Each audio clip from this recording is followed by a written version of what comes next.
There is a feature in CamBam called IsMold where you could take a 3D model and like this, and you could make a mold from it by IsMold. I haven't been able to get that to work for a while, but we're going to try a workaround that I just thought of and see what happens. You know, ordinarily I would do something like this. You know, extrude a solid, and then create an actual 3D model of the mold that I was going to create, or at least the mold cavity. But sometimes you don't have that option, like when a customer or a friend sends you an STL file and says, "Oh, I paid this guy a bunch of money to make this STL file for me. Can you machine it for me?" And they have something that doesn't look like this. It looks like this. And you sit there and you hem and you haw and, you know. Anyway, this is the idea I'm going to try and work on. And I suspect even if it works, it won't work all the time. Export, STL file, selected only. We don't need selected only, there's only one entity. Okay. Let's just go to the desktop.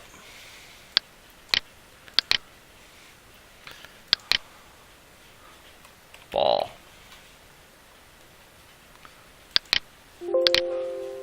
Save. Set our resolution, whatever we want. Okay. And we'll just minimize that and maximize that. Import. Desktop.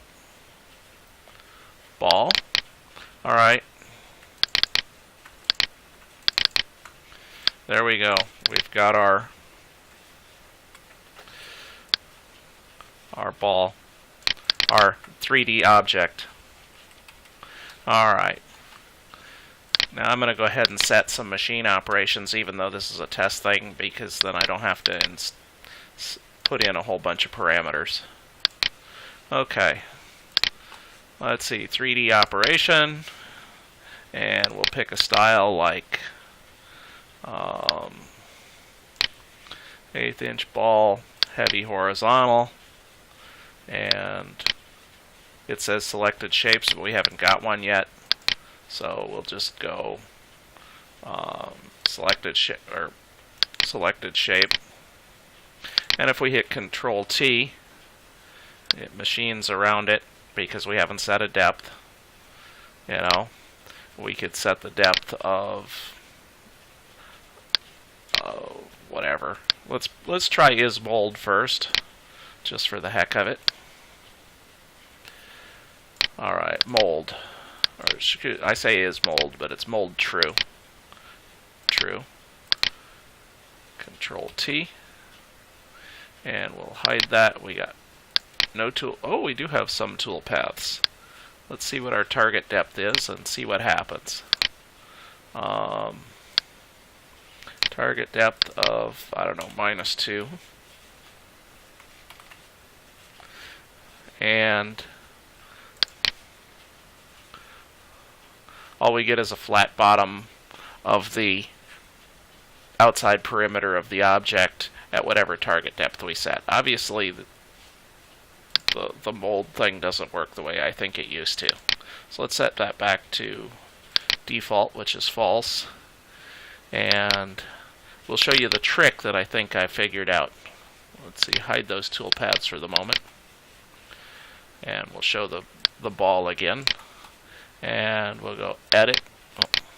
Select edit, surface, invert faces. Now the normals are on the inside instead of the outside, or they're facing away. Now we'll turn that back on. We'll hit Control T, and we'll see what we got. Let's zoom in on it, and we got a rough mold equivalent, but obviously we cut too far around it. So we could maybe come in here and set a boundary margin of minus 0.125, which is the cutter diameter, and hit Control T and see what we get. Obviously that didn't work. So we might do it old school. Let's create a new layer. Edit, surfaces, silhouette. Okay. I have no idea what it's going to generate. I've never figured out how to make silhouette generate a silhouette at exactly the level that I want it to. But it looks like we've got a working silhouette. Now let's hide that again. We'll come down here and we'll go with selected shapes.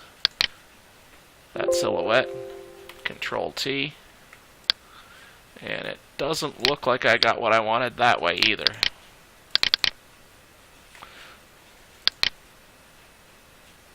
Oh, that's because I have that boundary margin set. Let's set that back to 0.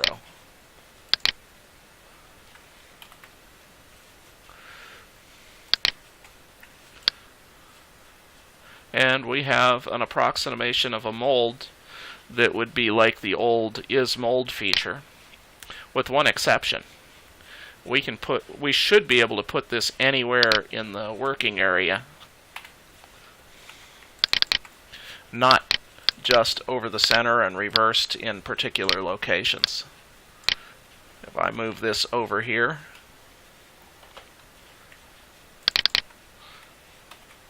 it should work wherever I put it. Anyway, I don't know how much further we can go with that, but I kind of stumbled across it by accident when I was working on something else, and I thought it might be useful to some of you guys.